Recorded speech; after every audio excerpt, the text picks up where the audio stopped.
Putin ने Ukraine पर हमला रूस को उसकी सोवियत महिमा लौटाने के सपने के साथ किया। साम्राज्य पुतिन के दिमाग में था क्योंकि वह अपनी विरासत को सुरक्षित करने के लिए पहले यूक्रेन पर कब्जा करना चाहते थे और फिर यूरोप में और गहराई तक बढ़ना चाहते थे। रूस के राष्ट्रपति ने अपने लोगों को फिर से सोवियत युग में पहुंचा दिया है। अब रूस को उस युग के सबसे बुरे हिस्सों का सामना करना पड़ रहा है। रूस में माहौल उदास है क्योंकि देश में कुछ अंधकारमय हो रहा है। सोवियत सा नया अकाल रूस को अभी प्रभावित कर रही है। रूस भर में असंतोष और खुला गुस्सा बढ़ रहा है और यह सब पुतिन की ओर ही जा रहा है। रूस के राष्ट्रपति ने देश को कथित विशेष सैन्य अभियान में झोंक दिया है जो 4 साल से ज्यादा चला और रूस की अर्थव्यवस्था तबाही के करीब पहुंच गई है। प्रतिबंधों का असर बहुत कड़ा है। पुतिन की तानाशाही सरकार के तहत जनता लंबे समय से अपनी आवाज से वंचित रही है, लेकिन अब जब उनका नेता उन्हें एक ऐसे संकट में धकेल रहा है जो पूर्व सोवियत संघ के सबसे बुरे दिनों की याद दिलाता है, तो लोग अपने जज्बात जाहिर करने लगे हैं। एक रूसी अधिकारी जिन्होंने गुमनाम रहने की शर्त पर वॉशिंगटन पोस्ट से बात की, ने रूस के अंदर के माहौल को बिल्कुल सही तरीके से बयान किया। अब माहौल है कि बहुत हो गया, हम लंबे समय से लड़ रहे हैं। सबको लगता है ये युद्ध द्वितीय विश्व युद्ध यानी महान देशभक्तिपूर्ण युद्ध से भी लंबा हो गया है, फिर भी हम कोई क्षेत्र नहीं ले पा रहे हैं। एक और प्रमुख रूसी शख्सियत, रूसी कम्युनिस्ट पार्टी के लंबे समय से नेता गेनादी ज़्यागानोव अपनी आलोचना में और भी ज्यादा स्पष्ट है। पुतिन और उनकी पार्टी की नीतियों पर निशाना साधते हुए ज़्यागानोव गुस्से में कहते हैं, हमने आपको 10 बार बताया है कि आर्थिक पतन अनिवार्य है। पहली तिमाही पहले ही न्यूनतम स्तर पर है। तुरंत कदम नहीं उठाए तो शरद ऋतु तक 1917 जैसी स्थिति होगी, उन्होंने राज्य ड्यूमा सत्र में कहा। पुतिन के लिए ऐसी प्रतिक्रिया पहली बार है और यह सिर्फ शुरुआत है। रूस के राष्ट्रपति ने वही प्रतिक्रिया दी जैसी उम्मीद थी। आर्थिक विकास मंत्री मैक्सिम रोशेतनिकोव के अनुसार रूस के वित्तीय भंडार खत्म हो गए हैं और पुतिन अब अपने ही लोगों से लड़ रहे हैं। वह युद्ध नहीं रोकेंगे बल्कि रूस के अंदर संचार पर नया युद्ध छेड़ रहे हैं ताकि असंतोष उनकी जानकारी तक न पहुंच सके। पुतिन स्टालिन जैसा नियंत्रण चाहते हैं पर साम्राज्य निर्माण के किसी भी नतीजे के बिना। और जैसे जैसे पुतिन एक असफलता से दूसरी असफलता की ओर बढ़ते जा रहे हैं, रूस के अंदर निराशा बढ़ती जा रही है। बेकाबू महंगाई, रूस और मोर्चे पर खाद्य आपूर्ति की दिक्कतें, बिगड़ा व्यापार माहौल और युवाओं में निराशा, ये सब पुतिन के बनाए नए रूस की पहचान है। रूस अब आर्थिक धुंधलके के दौर में है और ये एक ऐसा दौर है जो जल्दी खत्म होने वाला नहीं है। ये कहना है यानिस क्लूगर का, जो German institute for international and security affairs से है। उनका कहना है कि होर्मुज जलडमरू मध्य की नाकाबंदी के बाद तेल की ऊंची कीमतों से मिली थोड़ी आर्थिक राहत भी रूस की मदद नहीं कर सकती। फिलहाल रूसी अर्थव्यवस्था संधिकाल में है, जहां होर्मुज जलडमरू मध्य के बंद होने और ऊंची वस्तु कीमतों के सकारात्मक प्रभाव दिख रहे हैं। साथ ही रूस की आर्थिक स्थिति भी हाल ही में काफी खराब हुई है। यानिस क्लूगर कहते हैं, तेल की ऊंची कीमतें रूस की असल आर्थिक स्थिति नहीं छुपा सकती। गंभीर आर्थिक हालात सामने हैं। 2026 के पहले 2 महीनों में रूस की अर्थव्यवस्था 1.8% घटी। मुख्य कारण ऊंची ब्याज दरें और कड़े प्रतिबंध रहे। अब वे असर दिखा रहे हैं जो सालों पहले दिखना था। रूसी व्यवसायों में घरेलू या बाहरी निवेश लगभग पूरी तरह बंद है। रूसी संघीय सांख्यिकी सेवा रोस्टेट के अनुसार जनवरी में रूस के व्यवसायों पर 109 अरब डॉलर की बकाया व्यावसायिक बिलों की रिकॉर्ड तोड़ देनदारी थी। और जहां तक रूस की सकल घरेलू उत्पाद यानी जीडीपी की वृद्धि की बात है तो वह अच्छी नहीं है। पुतिन को निश्चित रूप से लगा था कि जब उन्होंने पूरे देश को एक युद्ध मशीन में बदलकर रूस की अर्थव्यवस्था को रूपांतरित किया तो उन्होंने सही दांव लगा दिया है। कुछ सालों तक वह सही थे। जब तक प्रतिबंधों का रूस पर असर नहीं पड़ा तब तक देश की जीडीपी 2023-2024 में लगातार 2 साल 4% से अधिक बढ़ी। फिर सब कुछ बिखरने लगा। 2025 में रूस की जीडीपी पूरे साल सिर्फ 1% बढ़ी। अगर पिछले दशक या उससे ज्यादा देखें, रूसी विज्ञान अकादमी के अर्थशास्त्री रॉबर्ट निग्मातुलिन ने बताया कि 2015 से रूस की जीडीपी वृद्धि औसतन 1.5% प्रतिवर्ष रही है। जहां तक उपभोक्ता कीमतों का सवाल है तो इसी अवधि में वे 77% बढ़ गई है। पुतिन द्वारा सैन्य औद्योगिक क्षेत्र पर ध्यान देने से बना अल्पकालिक बुलबुला जल्द ही खत्म हो गया और अब रूस युद्ध खर्च बढ़ने से फिर से गिरती वृद्धि झेल रहा है। तेल की बढ़ती कीमतों से पुतिन को अस्थायी मदद मिली है। अंतर्राष्ट्रीय मुद्रा कोष ने 2026 में रूस की जीडीपी वृद्धि का अनुमान 0.8% से बढ़ाकर 1.1% किया। ये वो अच्छी खबर नहीं है जो पुतिन को सुनने की जरूरत है। यूरोपीय संघ सुरक्षा अध्ययन संस्थान ने बताया है कि रूस का 2026 के लिए बजट राजस्व में 102 अरब डॉलर जुटाने का लक्ष्य है। यह लक्ष्य हासिल कर लिया जाएगा। रूस को उन ऊंचे तेल दामों की जरूरत है जो हम अभी देख रहे हैं और ये दाम 2026 के अंत तक बने रहने चाहिए। सिर्फ इतना ही चाहिए कि अमेरिका और ईरान अपना युद्ध खत्म कर दे, फिर रूस एक बार फिर संकट की स्थिति में चला जाएगा। फिर भी युद्ध खर्च नहीं रुका। सोवियत संघ ने अरबों डॉलर सेना पर इसलिए खर्च किए क्योंकि उसे अपना साम्राज्य बनाए रखना और नई जमीनें जीतनी थीं। पुतिन ने रूस के 2.5 ट्रिलियन डॉलर ऐसे युद्ध में खर्च किए जिसमें रूस को यूक्रेन का सिर्फ टेक्सास के आकार का 10वां हिस्सा मिला, वो भी 2022 की शुरुआती कब्जे की लहर के बाद। ये यूनाइटेड 24 मीडिया के अनुसार है जो कहती है कि इस सब की अर्थव्यवस्था का हिसाब किताब देखे तो रूस ने यूक्रेन के हर एक वर्ग मील पर कब्जा करने के लिए लगभग 90 मिलियन डॉलर खर्च किए हैं, जो कि बहुत ही चौंकाने वाला आंकड़ा है। 2.5 ट्रिलियन डॉलर, यह एक बेहिसाब रकम है जो रूस ने नष्ट हो चुकी मशीनरी, मानव संसाधन, सैन्य खर्च और आर्थिक पतन पर खर्च कर दी है। रूस भर के लोग, चाहे वे उच्च वर्ग के हों या सबसे गरीब रूसी हों, इस सब को देखकर एक सीधा सवाल पूछ रहे हैं, हम इतनी कुर्बानी क्यों दे रहे हैं जब ऐसा विजय अभियान कुछ भी जीत नहीं सका है। मिखाइल खोदाकोस्की, जो कभी रूस के सबसे अमीर आदमी थे और अब लंदन में अपने नए ठिकाने से पुतिन का विरोध करते हैं, कहते हैं कि यूक्रेन के खिलाफ पुतिन के युद्ध ने जो भी देशभक्ति की भावना जगाई थी वो अब लगभग खत्म हो चुकी है। वे कहते हैं कि युद्ध उम्मीद से ज्यादा लंबा चला। वे जोड़ते हैं, 3 गांव जीतना या हारना ज्यादा मायने नहीं रखता। खुदाकोव्स्की ऐसी आवाज में बोल रहे हैं जैसी कड़े प्रतिबंधों से प्रभावित कई रूसी धनकुबेर चाहते हैं कि उनके पास भी हो। लेकिन पुतिन के लिए इससे कहीं ज्यादा चिंता की बात यह है कि समस्या वे धनकुबेर नहीं है जिन्हें वह खुली खिड़कियों और रहस्यमयी मौत की धमकी दे सकते हैं।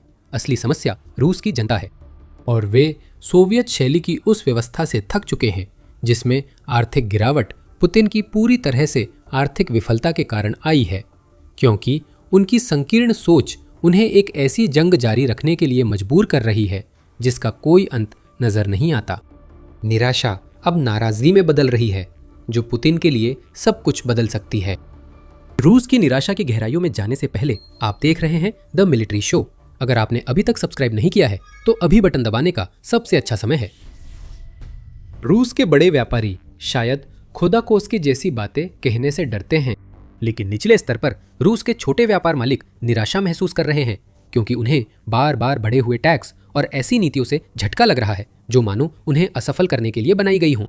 मॉस्को के एक व्यापारी जिन्होंने वॉशिंगटन पोस्ट से बात की ने कहा कि किसी को नहीं पता यूक्रेन युद्ध कब तक चलेगा, पुतिन को भी नहीं। पर्शियन गल्फ का संघर्ष खतरनाक है क्योंकि इससे पुतिन को बेवजह बढ़ावा मिला है। रूस के अन्य हिस्सों में समस्या स्पष्ट है, युद्ध कब तक चलेगा ये कोई नहीं जानता और लोग डरते हैं कि सरकार उनसे और चीजें छीन सकती है, व्यापारी बताते हैं। 53 वर्षीय लॉजिस्टिक्स कंपनी की मैनेजर तात्याना कहती हैं कि आज का दृश्य उन्हें सोवियत संघ के अंतिम दिनों की भयानक याद दिला रहा है। हम पहले ही एक बार आयरन कर्टन के पीछे रह चुके हैं और तब हमें पूरा यकीन था कि ऐसा फिर कभी नहीं होगा, लेकिन असलियत में ऐसा हो चुका है। अब हमारे पास डिजिटल आयरन कर्टन है, वो कहती है। पुतिन की रूस की आर्थिक संकट पर प्रतिक्रिया का जिक्र करते हुए, कोई नीति नहीं, सिर्फ दमन है। रूसी संचार क्षेत्र पर हमला करने की योजना बनाई जा रही है ताकि रूस के लोगों और व्यापारियों को बोलने से रोका जा सके। इनके पास कई शिकायतें हैं। 28 अप्रैल को मॉस्को टाइम्स ने खुलासा किया कि पुतिन की सोवियत जैसी नीतियों का रूस के छोटे व्यवसायों पर क्या असर है। 2026 की शुरुआत में लागू किए गए कर बदलावों के कारण साल की पहली तिमाही में रूस के 65% छोटे उद्यमों को कोई लाभ नहीं हुआ। ऐसे व्यवसाय रूस की घरेलू अर्थव्यवस्था की रीढ़ है, यह समाचार पत्र ने बताया। अब वे लोग अधिक कर, ऊंची ब्याज दरें और स्थायी श्रमिक संकट का सामना कर रहे हैं, जो पुतिन द्वारा प्रतिभा को सैन्य औद्योगिक परिसर या यूक्रेन भेजने से हुआ। हैरानी की बात है कि पुतिन द्वारा छोटे व्यवसायों पर दबाव बढ़ाने से उन्हें अपेक्षित फायदा नहीं हुआ। जनवरी से मार्च के बीच रूस के विशेष कर कोड वाले व्यवसायों और व्यक्तियों से कर राजस्व 2025 की तुलना में 16% कम हुआ। और अगर हम निराशा की बात करें तो मॉस्को टाइम्स की रिपोर्ट है कि 63.5% रूसी व्यापार प्रतिनिधि उम्मीद करते हैं कि उनके देश की आर्थिक स्थिति और खराब होगी। एक और 25% का कहना है कि उन्हें लगता है कि स्थिति वैसी ही बनी रहेगी, जो रूस की वर्तमान दुखद स्थिति को देखते हुए बिल्कुल भी उत्साहजनक नहीं है। फिर भी रूस के पास जो भी पैसा है वह उन सरकारी स्वामित्व वाली कंपनियों में डाला जा रहा है जो युद्ध का समर्थन करती है। पुतिन और उनके साथी अपने लिए काफी अच्छा कर रहे हैं। बाकी सभी लोग चुप रहे, काम करें या एक अंतहीन युद्ध में झुलसते रहे। अब आम रूसी लोगों पर ध्यान दें। वीडियो की शुरुआत में हमने सोवियत युग के रूसी अकालों का जिक्र किया था। पुतिन के लोगों के लिए अच्छी खबर यह है कि उनकी खाद्य स्थिति अभी उस तरह के संकट स्तर तक नहीं पहुंची है, कम से कम अभी तक नहीं। लेकिन ऐसा नहीं है कि रूस खाद्य समस्याओं के प्रभाव से अछूता है। जुलाई 2021 में भी ऐसे संकेत मिले थे कि कुछ बुरा होने वाला है। इसी समय यूनिसेफ ने the state of food security and nutrition in the world 2021 report प्रकाशित की, जिसमें बताया गया था कि अलग अलग देशों में कितने लोग खाद्य कमी का सामना करते हैं। रिपोर्ट के अनुसार करीब 90 लाख रूसी लोग कुपोषण या खाद्य संकट से जूझ रहे थे, जिनमें 4 लाख को गंभीर खाद्य असुरक्षा थी। आज के समय में देखें तो और भी संकेत मिल रहे हैं कि रूस के लोग खाने पीने के मामले में उतने अच्छे हालात में नहीं हैं। आपको वो भारी महंगाई याद है जिसका हमने जिक्र किया था? 2015 से रूस में उपभोक्ता कीमतें 77% बढ़ गई हैं। खाद्य पदार्थ भी इन कीमतों में बढ़ोतरी से बिल्कुल अछूते नहीं हैं। ये सबसे ज्यादा प्रभावित उत्पादों में है। बीबीसी के फरवरी लेख में बताया गया कि जनवरी-फरवरी के बीच कई रूसी नागरिकों का खाद्य बजट 20% से ज्यादा बढ़ा। अंडे और सब्जियां सहित सभी मुख्य खाद्य पदार्थ प्रभावित है। 2024 की तुलना में 2026 में आलू की कीमत 167% बढ़ गई है। दूध 59%, डिब्बाबंद बीन्स 55% और सफेद स्लाइस ब्रेड 45% महंगी हो गई है। ये 2 साल की खाद्य महंगाई है और आप इसमें रूस के नए मूल्य वर्धित कर दर को भी जोड़ सकते हैं, जो 20% से बढ़कर 22% हो गया है। रूस में अलमारियां और फ्रिज भरना अब मुश्किल हो गया है। 2025 की खराब फसल ने स्थिति और बिगाड़ दी है। पिछले साल अगस्त तक रूस में 17 वर्षों में सबसे खराब फसल होने की आशंका थी। रूस एक ऐसा देश है जिसने 2014 में पश्चिमी देशों द्वारा लगाए गए प्रतिबंधों के जवाब में पश्चिमी खाद्य आयातों पर प्रतिबंध लगा दिया था, जो कि रूस द्वारा क्रीमिया के अवैध विलय के जवाब में लगाए गए थे। रूस पर प्रतिबंधों में अधिकांश खाद्य पदार्थ छूटे हैं, लेकिन खराब फसल के कारण रूस को पहले से कहीं अधिक खाद्य आयात करना होगा। आयातित भोजन देश में उगाए गए भोजन से अधिक महंगा है। आपने देखा कि रूस की अर्थव्यवस्था बड़े पैमाने पर खाद्य आयात संभालने में असमर्थ है, क्योंकि पुतिन ने युद्ध पर अधिक खर्च किया। आम रूसी शायद अभी सोवियत युग के सबसे भयानक अकाल जैसे हालात नहीं झेल रहे, लेकिन वे बढ़ती खाद्य असुरक्षा का सामना कर रहे हैं। और जहां तक पुतिन के मोर्चे पर लड़ रहे सैनिकों की बात है, असली खाना अब एक लग्जरी जैसा महसूस होने लगा है। पुतिन, जिन्हें रूस का नाम रोशन करने की जिम्मेदारी देते हैं, उन्हीं से सबसे बुरा व्यवहार करते हैं। 25 अप्रैल की एक रिपोर्ट में टाइम्स ने बताया कि यूक्रेन की सैन्य खुफिया एजेंसी को सबूत मिले हैं कि रूसी सैनिक भोजन की कमी के कारण अपने मारे गए साथियों के शव खाने लगे हैं। यूक्रेन ने इस तरह की कम से कम 5 घटनाएं पाई हैं, जो तब सामने आई जब यूक्रेन ने दर्जनों रूसी ऑडियो ट्रांसमिशन को इंटरसेप्ट किया। कुछ रूसी सैनिक साथी सैनिकों को मारकर उनका मांस खा रहे हैं। मोर्चे पर भूखमरी रूस के सैनिकों को पागल बना रही है। अगर रूस में खाद्य महंगाई और फसलें ऐसे ही खराब होती रहीं तो हालात बहुत खराब हो सकते हैं। रूसी जनता उम्मीद खो रही है, निराशा बढ़ रही है और इसका सबसे बड़ा बोझ युवाओं पर है। पुतिन के युद्ध ने रूस के युवाओं की वो सारी उम्मीदें छीन ली है जो वे फैक्ट्रियों के बाहर या यूक्रेन के युद्ध क्षेत्रों से दूर एक बेहतर जीवन जीने के लिए रखते थे। रूस में छोटे व्यवसाय बंद होने से युवाओं के पास अब या तो लड़ाई करने या मशीनें बनाने के ही विकल्प है। 19 वर्षीय छात्र इगोर, जो वॉशिंगटन पोस्ट से बात करते हैं, इस आम भावना को साझा करते हैं।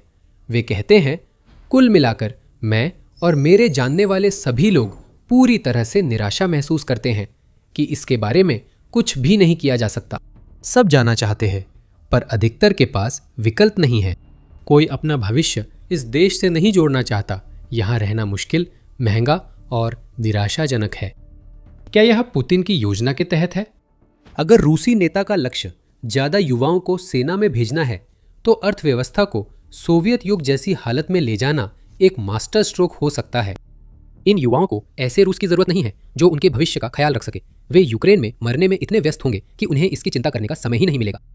निराशावाद को एक तरफ रखते हुए ऐसा लगता है कि पुतिन द्वारा रूस के जितने ज्यादा युवाओं को संभव हो सके अपने बनाए गए युद्ध तंत्र से जोड़ने की कोशिश की जा रही है। मार्च 2022 में पूर्ण पैमाने के आक्रमण के पहले महीने में पुतिन ने कहा था कि वे यूक्रेन में सिर्फ पेशेवर सैनिक भेजेंगे, युवाओं को युद्ध से बचाया जाएगा। बहुत कुछ बदल गया है। अब रूस की सेना किसी भी उम्र के व्यक्ति को जो भी भर्ती होने के लिए तैयार है उसके सामने भारी मात्रा में नगद पैसे लहराती है। जो अनिवार्य सैन्य सेवा पूरी करने के लिए मोर्चे से दूर थे उन्हें यूक्रेन भेजा जा रहा है। जुलाई 2025 तक बीबीसी रूसी सेवा ने कम से कम 245 रूसी सैनिकों के सत्यापित सबूत पाए थे जिनकी उम्र सिर्फ 18 साल थी, जो 2023 और 2025 के बीच यूक्रेन में मारे गए थे। संभव है ऐसे और लोग हों और उन 18 साल के जवान को यूक्रेन नहीं होना चाहिए था। जो युवा सीधे मोर्चे पर लड़ाई से बचने में कामयाब रहे उन पर भी पुतिन की युद्ध मशीनरी में अन्य तरीकों से योगदान देने का दबाव डाला जा रहा है। 4 अप्रैल को इंडिपेंडेंट ने बताया कि रूस छात्रों को इंजीनियर या ड्रोन ऑपरेटर बनने के लिए बड़ी रकम दे रहा है ताकि ड्रोन बल मजबूत हो सके। रूसी सेना ने यह दावा करने की कोशिश की है कि यह सब बकवास है। रूस का कहना है कि उसके युवाओं पर ड्रोन पायलट या इंजीनियर बनने के बदले अपनी मनचाही जिंदगी की कुर्बानी देने का कोई दबाव नहीं डाला जा रहा है। लेकिन हमने पहले भी रूस को अपने युवाओं से किए वादे तोड़ते हुए देखा है। पुतिन के इस अंतहीन युद्ध में यूक्रेन भेजने के लिए हमेशा तोप के चारे की नई खेप चाहिए होगी। रूस के कई लोगों के पास केवल निराशा बची है जो पुतिन द्वारा अर्थव्यवस्था और जिंदगी बर्बाद करने से आई है। पुतिन के लिए यह सब कोई मायने नहीं रखता जब तक कि वह उस तानाशाही को बनाए रख सकते हैं जिसने उन्हें 25 साल से भी ज्यादा समय तक सत्ता में बनाए रखा है। हालांकि कुछ ऐसा हो रहा है जिसकी पुतिन ने उम्मीद नहीं की थी। रूस में अब खामोश लोग भी बोलने लगे हैं और नेता का विरोध कर रहे हैं। 24 अप्रैल को प्रावदा ने रिपोर्ट किया कि सरकारी all Russian public opinion research centre द्वारा किए गए सर्वे में पाया गया कि पुतिन की लोकप्रियता लगातार 7वें हफ्ते गिर गई है। इस समय पुतिन की लोकप्रियता 65.6% है, जो 2022 के बाद से सबसे कम है।